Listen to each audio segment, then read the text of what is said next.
पहले कभी इतनी चीज़ें सुगम नहीं रही, चाहे ज्ञान हो, वस्तुएं हो। हम पूरे विश्व में से कहीं से भी वस्तुएं मंगा सकते हैं और ज्ञान को प्राप्त कर सकते हैं। इसलिए कोई बाधा नहीं होनी चाहिए कि कोई शिकायत करे कि मुझे ये विपरीत परिस्थितियां मिली और मैं आगे नहीं बढ़ सका।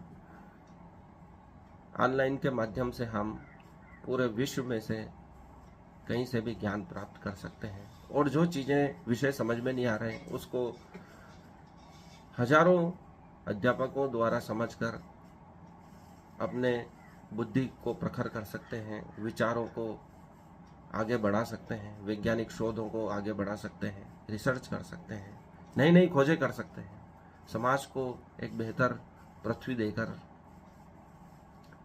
अपना जीवन सफल कर सकते हैं। इसलिए विद्वानों ने कहा है कि दूसरा आदमी कभी भी आपका मूल्यांकन नहीं कर सकता। आप स्वयं भी अपना मूल्यांकन नहीं कर पाते हैं। इसलिए तो आत्म साक्षात्कार के लिए कृष्ण अर्जुन से कह रहे हैं कि अपने आप को देखो, अपनी आत्मा को देखो। हम कोई कह देता है कि तुम यह कार्य नहीं कर सकते हो, हमारे प्रति दुर्भावना, नेगेटिविटी फैला देता है और हम सोचते हैं कि हम ऐसा कभी नहीं कर सकते हैं और जीवन भर हम उस कार्य को करने से डरते हैं और असफलता प्राप्त करते हैं। इसलिए एक सुंदर कहानी जो हमेशा से सुनाई जाती है कि एडिसन को प्राथमिक स्कूल से उसके टीचर ने निकाल दिया था और एक चिट्ठी दी थी कि अपनी माँ को दे देना। माँ ने वह चिट्ठी पढ़ी और पुत्र ने पूछा कि इसमें क्या लिखा है, क्योंकि वह प्राथमिक का छात्र था, इसलिए वह पढ़ना लिखना इतना नहीं जानता था उस समय।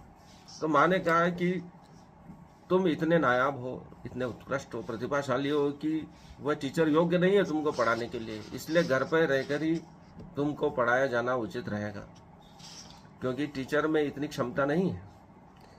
बच्चे ने, एडिसन ने विश्वास किया और माँ ने घर पे ही उसको पढ़ाना प्रारंभ किया और बाद में वह इतना बड़ा वैज्ञानिक बना।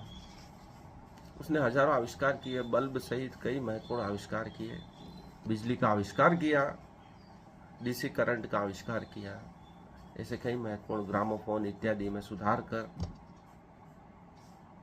उसने कई ऐसे शोध किए, खोजें की जो एक सामान्य व्यक्ति, एक सामान्य वैज्ञानिक अपने जीवन काल में नहीं कर सकता है।